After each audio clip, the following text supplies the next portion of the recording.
Selamat pagi, salam sejahtera di dalam kasih Tuhan Yesus Kristus. Puji Tuhan saudara. Pagi hari ini kita bersyukur kepada Tuhan. Di awal bulan Desember, di minggu yang pertama, kita masih dapat beribadah dengan tubuh yang sehat dan diberkati Tuhan semua karena anugerah Tuhan. Betapa baik Tuhan sudah menolong saya dan saudara. Dari bulan Januari sampai bulan Desember ini, kasih Tuhan sudah dinyatakan di dalam setiap pribadi, bahkan setiap rumah tangga kita. Kita sudah menikmati segala kebaikan Tuhan yang menjadi perenungan di dalam kehidupan kita. Apa yang dapat kita perbuat untuk Allah kita? Apa yang dapat kita lakukan untuk membalas segala anugerah kebaikannya di dalam hidup kita, saudara? Dia sudah menyatakan kasih-Nya di dalam hidup kita. Di dalam Yohanes 3 ayat yang ke-16 merupakan ayat hafalan saudara, di mana firman Allah berkata di dalam Yohanes pasal yang ketiga ayat yang ke-16 dikatakan, karena begitu besar kasih Allah akan dunia ini, sehingga Ia telah mengaruniakan anaknya yang tunggal, supaya setiap orang yang percaya kepadanya tidak binasa, melainkan beroleh hidup yang kekal. Berita Natal di mana-mana bergema. Berita tentang kasih di mana-mana dinyatakan di hari-hari ini, saudara. Dan berita ini sudah dikumandangkan 2000 tahun yang lalu, di mana firman Allah berkata, karena begitu besar kasih Allah akan dunia ini.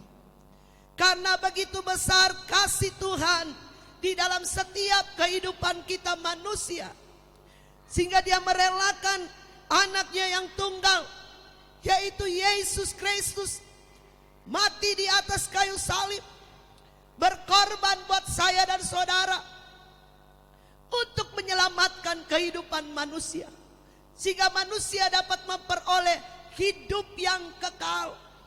Kasih Allah ini sudah dinyatakan 2000 tahun yang lalu, saudara. Ketika manusia masih berdosa, Yesus datang untuk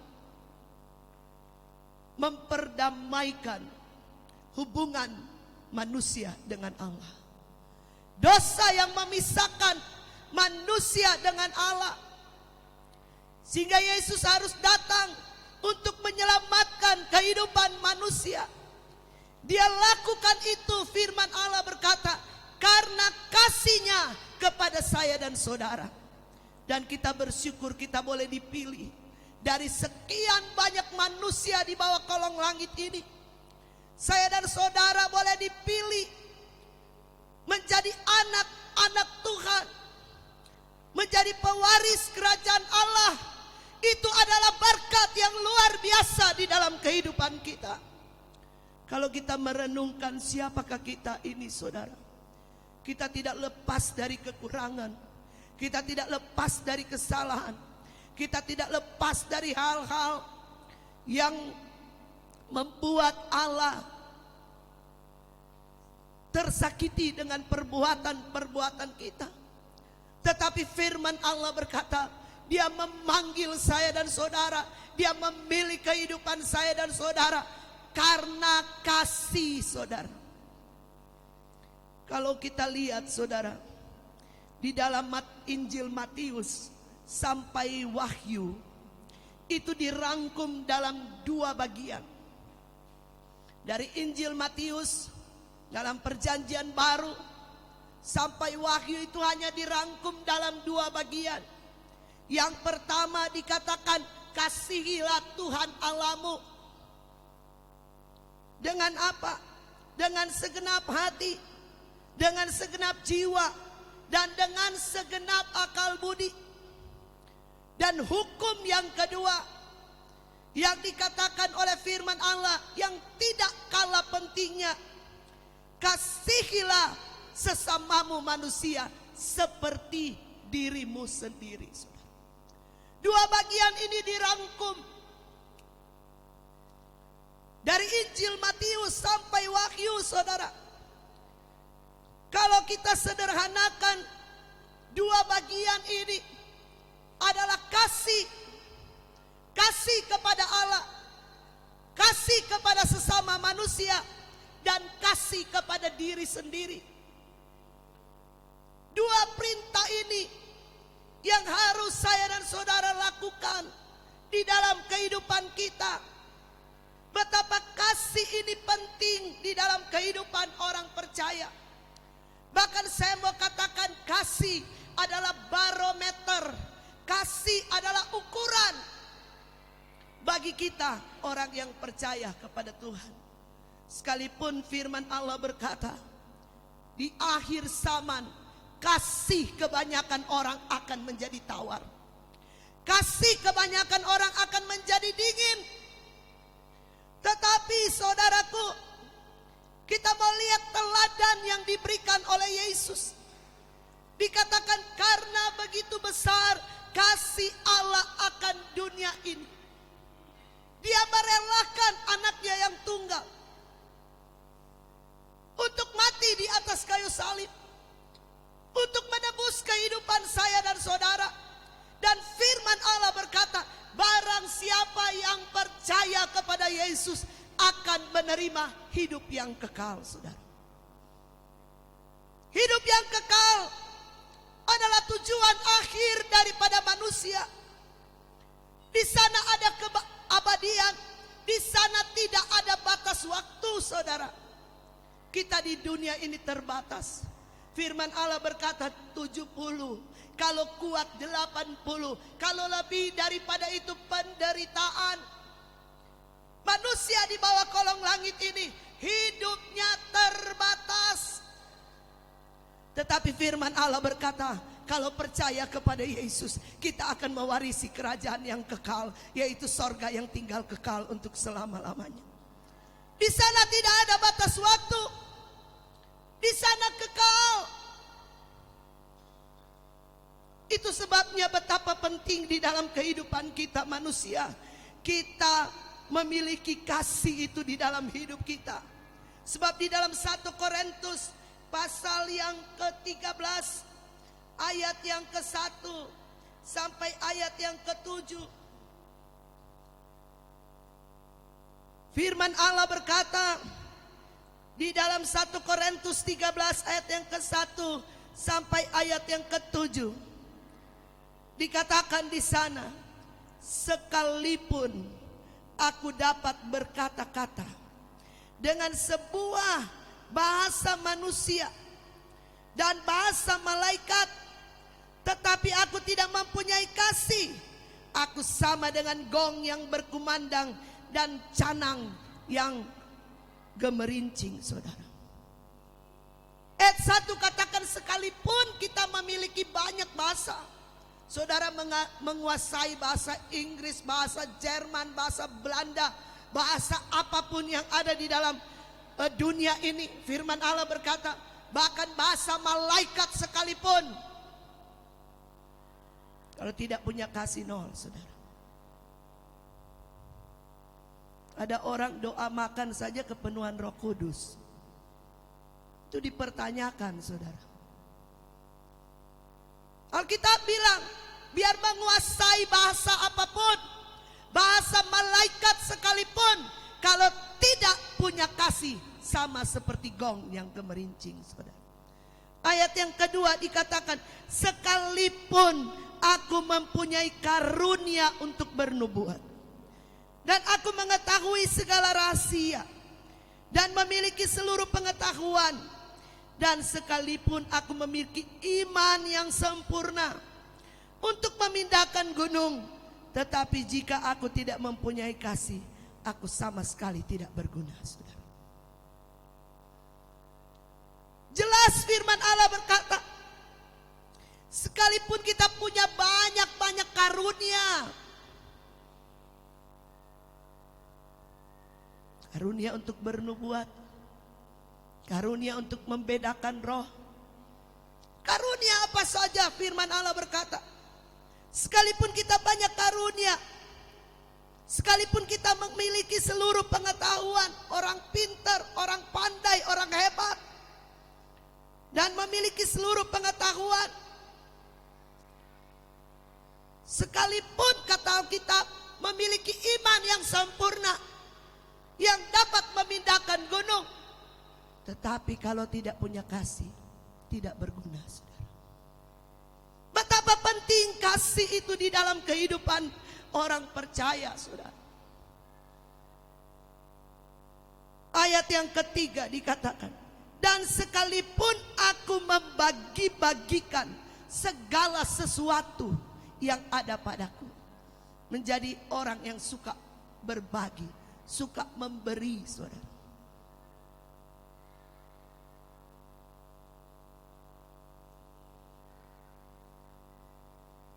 Dikatakan, sekalipun aku membagi-bagikan segala sesuatu yang ada padaku, bahkan menyerahkan tubuhku untuk dibakar, tetapi jika aku tidak mempunyai kasih, sedikit pun tidak ada faedahnya bagiku.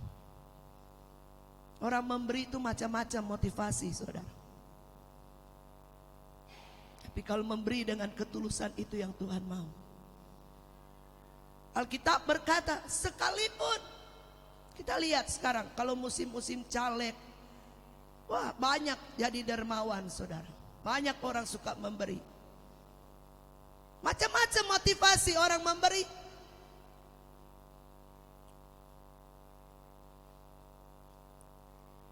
Tetapi firman Allah berkata, kalau tidak punya kasih, sedikit pun tidak ada faedahnya, tidak ada guna, kata firman Allah. Nah, jadi pertanyaan kepada kita, kasih itu apa, saudara? Kita lihat ayat yang keempat. Kasih itu sabar, kasih itu murah hati, ia tidak cemburu, ia tidak memegahkan diri, ia tidak sombong, ia tidak melakukan apa yang tidak sopan, ia tidak mencari keuntungan diri sendiri, ia tidak pemarah dan tidak menyimpan kesalahan orang lain, ia tidak bersukacita karena ketidakadilan, tetapi karena kebenaran. Kasih itu ia menutupi segala sesuatu, percaya segala sesuatu, mengharapkan segala sesuatu, sabar menanggung segala sesuatu. Ayat yang ke-8, kasih itu tidak berkesudahan, nubuat akan berakhir, bahasa roh akan berhenti, pengetahuan akan lenyap. Sebab pengetahuan kita tidak lengkap dan nubuat kita tidak sempurna. Tetapi jika yang sempurna tiba, maka yang tidak sempurna itu akan lenyap, saudara. Firman Allah berkata, nubuat akan berakhir, semua akan berakhir karena tidak sempurna. Tetapi ketika yang sempurna itu, ketika Yesus yang sempurna itu, saudara, maka yang tidak sempurna itu lenyap. Tidak ada manusia yang sempurna di bawah kolong langit ini, saudara. Semua pasti ada kekurangan. Tapi sedikit demi sedikit kita berusaha dengan pertolongan daripada Tuhan. Kiranya kasih Allah itu ada di dalam hidup kita. Semakin kita bertumbuh di dalam Tuhan, semakin kita mengenal Tuhan, semakin kita dekat dengan Tuhan, saudara, kasih itu akan bertumbuh di dalam kehidupan kita. Di buah-buah roh, saudara. Orang kalau dipenuhkan dengan Roh Kudus tapi tidak ada buah-buah roh di dalam hidupnya, itu dipertanyakan, saudara. Alkitab katakan, kasih itu sabar, kasih itu murah hati, ia tidak cemburu, ia tidak memegahkan diri, dia tidak sombong, dia tidak melakukan yang tidak sopan, dia tidak mencari keuntungan sendiri, ia tidak pemarah dan tidak menyimpan kesalahan orang lain. Saudara renungkan kasih ini. Mungkin kita baru ada 3, mungkin saya baru ada 2, mungkin baru 4. Tapi kita berusaha dengan pertolongan daripada Tuhan. Kiranya buah-buah roh itu ada di dalam kehidupan kita. Semakin hari kita mau semakin mengerti kehendak Tuhan, saudara. Kasih ini penting, saudara.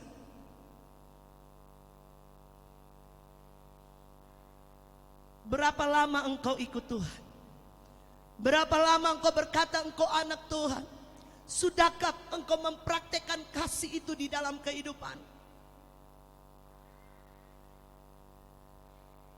Tidak jauh-jauh, saudara. Ada banyak kali kita gagal di dalam mementingkan kepentingan orang lain. Ada banyak kali kita lebih mementingkan kepentingan kita sendiri. Yang ini buat saya, yang ini buat saya, yang ini juga buat saya, yang itu juga buat saya. Kapan buat Tuhan, saudara? Aku yang tidak laku ini harus dipaku, saudara. Almarhum suami saya sering kali dia bilang itu. Aku yang tidak laku ini harus dipaku. Kalau enggak, saudara, kepentingan diri sendiri ini yang banyak kali merugikan orang lain. Dan banyak kali kita gagal di sana, saudara. Termasuk saya secara pribadi. Saya berusaha dengan pertolongan Tuhan untuk memampukan. Dan firman Allah berkata, biarlah Tuhan yang semakin bertambah-tambah, Tuhan yang semakin besar, dan aku yang semakin berkurang-kurang, saudara. Ada banyak hal di dalam kehidupan ini, saudara. Kita lihat Hitler, saudara. Hitler ini dia punya karisma yang luar biasa. Dia punya kekuasaan. Dia punya kekuatan. Tetapi Hitler tidak punya kasih. Sehingga dia mampu membantai, saudara. 6 juta jiwa orang Yahudi dia bantai, saudara. Karena apa? Dia tidak ada kasih. Hitler punya karisma, tetapi dia tidak punya kasih. Karisma saja, saudara, tidak cukup kalau tidak ada kasih. Saudara boleh memuji, mengagungkan Tuhan, tapi kalau tidak ada kasih di dalam hidup kita, Alkitab berkata tidak berguna. Kasih itu penting di dalam kehidupan kita. Itu sebabnya Tuhan menegur kepada jemaat Tuhan yang ada di Efesus. Di dalam Wahyu 2 ayat yang kedua sampai ayat yang kelima. Tuhan tegur jemaat yang ada di Efesus, saudara. Kenapa? Sehingga teguran Allah datang kepada jemaat yang ada di Efesus. Karena mereka kehilangan kasih. Tuhan bilang, apa perlu kita ambil tuh kaki Dian, kita angkat kaki Dian. Saudara lihat ayat yang kedua dikatakan, aku tahu segala pekerjaan. Tuhan tahu pekerjaan dari jemaat Efesus, baik jeripayamu maupun ketekunanmu. Aku tahu engkau tidak dapat sabar terhadap orang-orang jahat, bahwa engkau telah mencobai mereka yang menyebut dirinya rasul, tetapi yang sebenarnya tidak demikian, bahwa engkau telah mendapati mereka pendusta. Ayat yang ketiga, dan engkau tetap sabar dan menderita oleh karena namaku, dan engkau tidak mengenal lelah. Ayat 2 dan ketiga Tuhan puji. Tuhan tahu apa yang jemaat Efesus sudah lakukan. Tetapi di ayat yang keempat, saudara perhatikan, Tuhan tegur jemaat Efesus, dikatakan apa? Namun demikian aku mencela engkau, karena engkau telah meninggalkan kasihmu yang semula. Ayat yang kelima, sebab itu ingatlah betapa dalamnya engkau telah jatuh, bertobatlah dan lakukan lagi apa yang semula engkau lakukan. Jika tidak demikian, aku akan datang kepadamu dan aku akan mengambil kaki dianmu dari tempatnya jikalau engkau tidak bertobat. Saudara, jemaat Efesus ditegur karena kehilangan kasih. Kehilangan kasih masuk di dalam dosa, saudara, kejatuhan rohani. Coba kalau kita renungkan kilas balik, waktu kita baru kenal Tuhan, seperti apa cinta mula-mula yang ada di dalam kehidupan kita. Orang kalau dalam cinta mula-mula, saudara, dia tidak peduli waktu, selalu mau datang berdoa, selalu mau datang beribadah kepada Tuhan. Orang dalam cinta mula-mula, saudara, dia mau berkorban, apa saja dia mau lakukan. Saudara lihat kalau sepasang kekasih anak muda, kalau jatuh cinta, saudara, biar ujang dia mau datang. Karena apa? Cinta.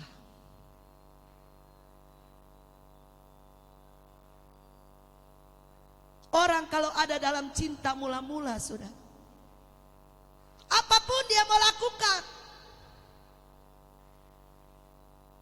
Tetapi kalau kita mengingat kembali, apakah cinta mula-mula itu masih ada di dalam kehidupan kita? Atau mulai dingin, atau mulai tawar, atau mulai tidak ada lagi, saudara. Alkitab berkata, ingatlah betapa dalamnya engkau telah jatuh, bertobat dan lakukanlah kembali apa yang pernah dilakukan, saudara. Nah, jadi pertanyaan buat kita, bagaimana kita dapat mempraktekkan kasih itu di dalam hidup kita? Saya catat di sini ada beberapa hal. Yang pertama, saudara, kita melepaskan kasih. Melepaskan kasih ini tidak mudah, saudara.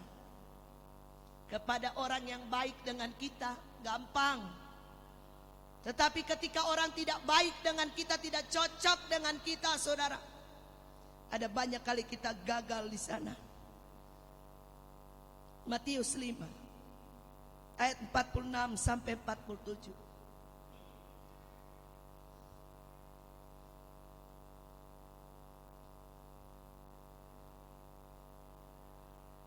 Matius 5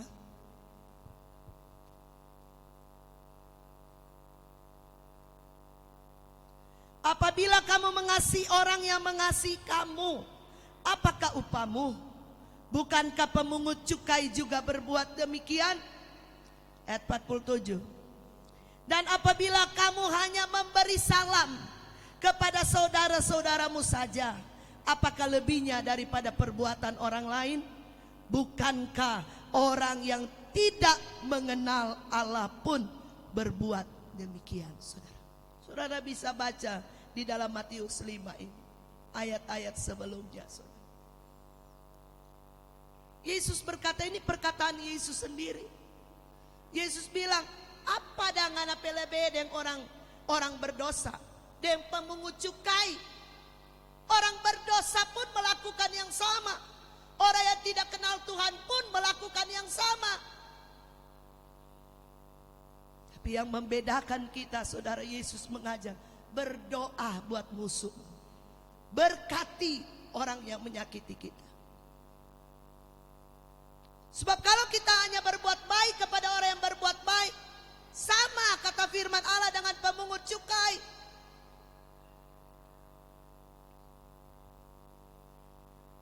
Tapi Alkitab mengajar kepada saya dan saudara, walaupun tidak mudah, harus melepaskan kasih. Karena kita sudah terima kasih itu, saudara. Kasih itu sudah dicurahkan. Ada banyak kali kita berdoa, Tuhan, kasih itu kepada saya. Tuhan, berikan kasih itu kepada saya. Tuhan, tolong saya, curahkan kasih itu kepada saya. Saya mau katakan kepada saudara, Roma 5 ayat yang kelima dikatakan, kasih Allah itu sudah dicurahkan buat saya dan saudara. Tinggal saya dan saudara mempraktekkan kasih itu, saudara. Tidak mudah bagi daging, tidak gampang, saudara. Yang menghalangi itu adalah apa? Keegoisan dan kesombongan kita. Ego kita yang menghalangi kita. Coba kita lihat Roma 5. Dan pengharapan tidak mengecewakan karena kasih Allah telah dicurahkan di dalam hati kita oleh Roh Kudus yang dikaruniakan kepada kita. Saudara. Kasih Tuhan itu sudah dicurahkan. Kasih Tuhan itu luar biasa. Kasih itu sudah tercurah buat saya dan saudara. Kasih itu panjang, kasih itu lebar, kasih itu luas. Itu sudah dicurahkan di dalam kehidupan saya dan saudara. Yang harus saya dan saudara lakukan adalah melepaskan kasih itu, saudara. Beda pendapat itu biasa, saudara. Namanya hidup manusia. Beda pendapat itu biasa. Suami istri pun banyak kali tidak sependapat. Orang tua anak pun banyak kali tidak sependapat, saudara. Apalagi dengan orang lain. Beda pendapat itu biasa. Tetapi kalau beda pendapat dijadikan musuh, saudara, ini yang luar biasa, saudara. Kasih Allah sudah dicurahkan. Yang kedua adalah apa? Penyerahan kuasa. Penyerahan kuasa. Kita belajar dari Yesus. Yesus adalah Allah. Dia rela tinggalkan sorga yang mulia. Alkitab berkata dia adalah Allah yang kaya. Dia rela menjadi miskin supaya saya dan saudara yang miskin menjadi kaya karena anugerah daripada Tuhan, saudara.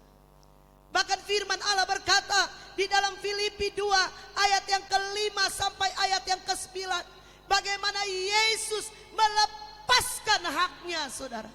Dan banyak kali kita gagal di sana untuk melepaskan hak, saudara. Banyak kali kita berkata, ini kan hak saya. Tapi firman Allah berkata bagaimana Yesus karena kasih, dia rela, saudara. Dia mengambil rupa sebagai manusia. Bahkan dia mengambil rupa sebagai seorang hamba. Padahal dia adalah raja di atas segala raja, saudara. Coba kita lihat Filipi 2 ayat yang ke-5 sampai ayat yang ke-9, saudara. Yesus memberikan contoh di sana. Karena dia ingin menebus, karena kasihnya dia kepada manusia. Dia mengosongkan dirinya dan dia mengambil rupa sebagai seorang hamba. Firman Allah berkata, hendaklah kamu dalam hidupmu bersama menaruh pikiran dan perasaan yang terdapat juga di dalam Kristus Yesus, yang walaupun dalam rupa Allah tidak menganggap kesetaraan dengan Allah itu sebagai milik yang harus dipertahankan. Ayat yang ke-7, melainkan telah mengosongkan dirinya sendiri dan mengambil rupa sebagai seorang hamba dan menjadi sama seperti manusia, saudara. Coba kita renungkan di pagi hari. Dia raja, saudara. Bahkan dia raja di atas segala raja. Dia merelakan hidupnya. Alkitab berkata dia mengosongkan dirinya. Dia mengambil rupa sebagai seorang hamba. Dia dicaci, dia dimaki, dia dihina, dia difitnah. Dia lakukan itu, saudara. Dia menderita, dia tersakiti. Dia melakukan itu. Kenapa? Karena dia mengasihi saya dan saudara. Dia rela lepaskan hak itu.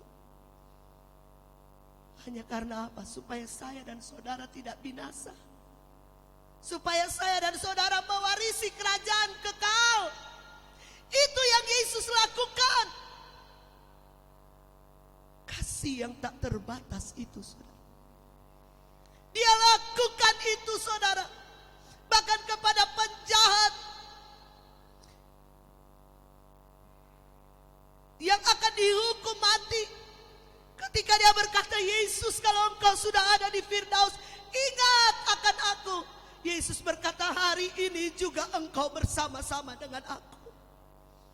Yesus melupakan segala dosa, kesalahan, pelanggaran yang sudah dia lakukan.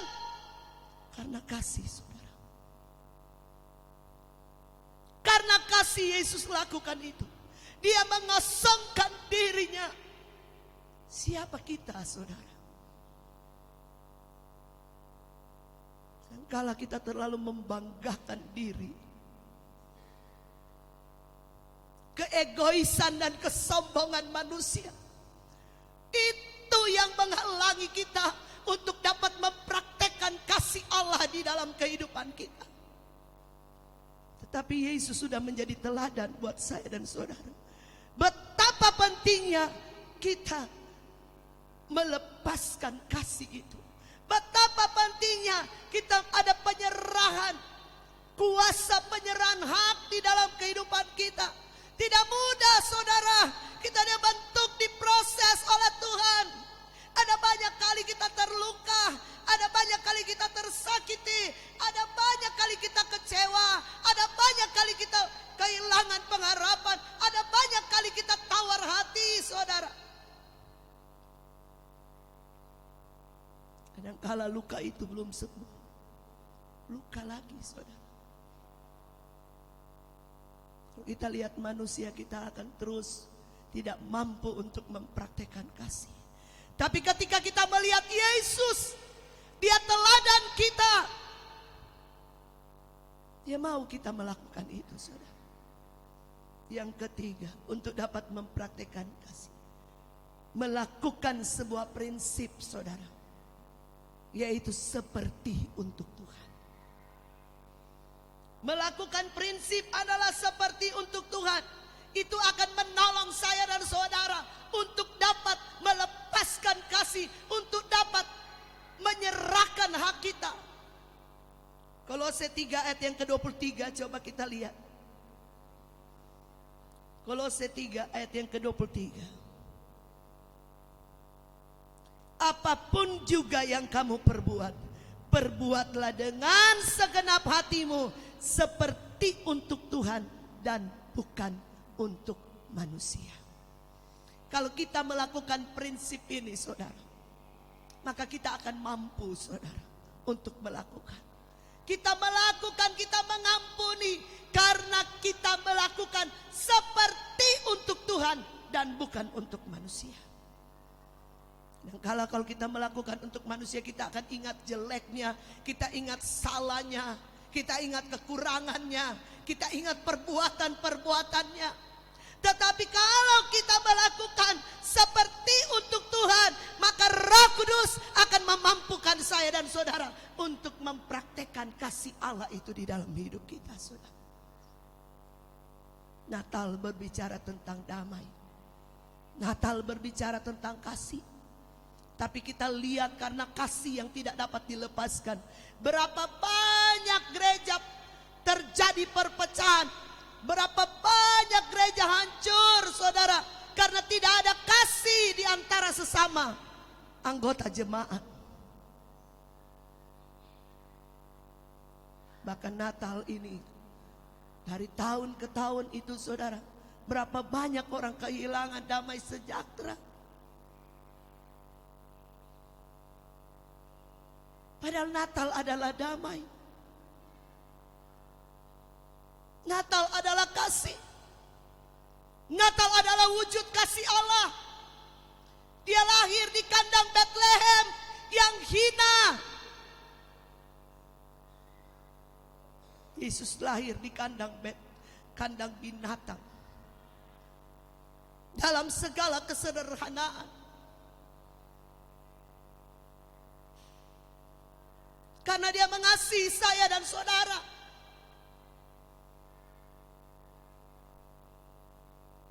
Dia datang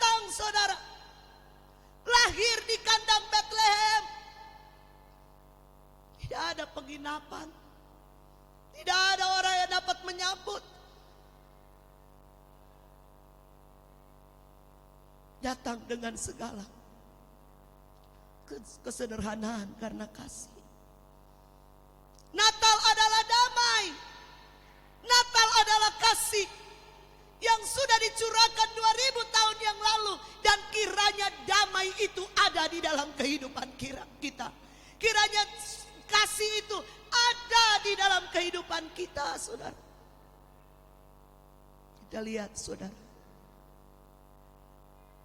Saudara kita di seberang. Mereka bermaaf-maafan, bersalam-salaman.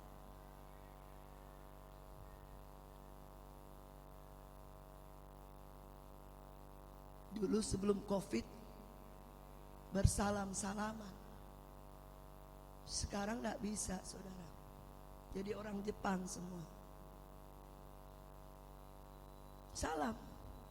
Tapi di hati tidak ada damai. Tuhan tidak mau seperti itu, saudara. Tuhan lihat hati. Tidak ada yang tersembunyi di hadapan hadirat Tuhan. Alkitab berkata di dalam 1 Yohanes 4 ayat yang ke-20 sampai ayat yang ke-21. Coba kita lihat. 1 Yohanes 4 ayat yang ke-20 sampai ayat yang ke-21.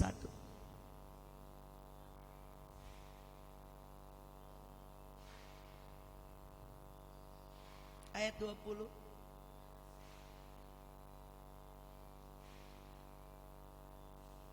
Firman Allah berkata, jikalau seorang berkata, aku mengasihi Allah, dan ia membenci saudaranya, maka ia adalah pendusta. Karena barang siapa tidak mengasihi saudaranya yang dilihatnya, tidak mungkin mengasihi Allah yang tidak dilihatnya. Ayat yang ke-21. Dan perintah ini kita terima dari Dia. Barang siapa mengasihi Allah, ia harus juga mengasihi saudaranya, saudara. Kasih ini harus ada di dalam kehidupan kita. Kalau tidak, firman Allah berkata kita adalah pendusta. Dan kita tahu pendusta alamatnya di mana, saudara. Kita sudah tahu. Sebab itu praktekkan kasih Allah itu. Karena Yesus sudah mati buat saya dan saudara. 1 Yohanes 4 ayat yang ke-7 sampai ayat yang ke-11. Firman Allah berkata, saudara-saudaraku yang kekasih, marilah kita saling mengasihi, sebab kasih itu berasal dari Allah. Dan setiap orang yang mengasihi lahir dari Allah dan mengenal Allah. Saudara garis bawahi ini, saudara. Dikatakan apa? Orang yang punya kasih itu dia berasal, dia datang dari Allah. Dan setiap orang yang mengasihi lahir dari Allah dan mengenal Allah, saudara. Ayat yang ke-8. Barang siapa tidak mengasihi, ia tidak mengenal Allah. Sebab Allah adalah kasih. Ayat yang ke-9. Dalam hal inilah kasih Allah dinyatakan di tengah-tengah kita, yaitu bahwa Allah telah mengutus anaknya yang tunggal ke dalam dunia, supaya kita hidup olehnya. Ayat ke-10. Inilah kasih itu. Bukan kita yang telah mengasihi Allah, tetapi Allah yang telah mengasihi kita, dan yang telah mengutus anaknya sebagai pendamaian bagi dosa-dosa kita. Ayat 11. Saudara-saudaraku yang kekasih, jikalau Allah demikian mengasihi kita, maka haruslah kita juga saling mengasihi, saudara. Kiranya kasih itu ada di dalam hidup kita, saudara. Karena begitu besar kasih Allah akan dunia ini. Dia mencurahkan kasihnya buat saya dan saudara. Dan Tuhan mau di dalam kehidupan kita saling mengasihi. Doa Yesus, dia berkata, biarlah mereka menjadi satu, seperti aku dan Bapa adalah satu. Biarlah kita semua, saudaraku, saling mengasihi. kita saling menghormati, kita saling menopang, kita saling mendoakan. Kiranya kasih Tuhan itu ada di dalam kehidupan kita, sehingga kasih itu yang akan mengalir di antara saya dan saudara. Dan kasih itu yang akan menguasai di dalam kehidupan kita, sehingga orang lain dapat melihat kasih Allah yang luar biasa di dalam kehidupan kita. Tuhan memberkati kita semua di pagi menjelang siang ini. Kiranya kasih itu terus ada di dalam kehidupan kita. Kita nyanyikan pujian yang berkata, kasih dari surga.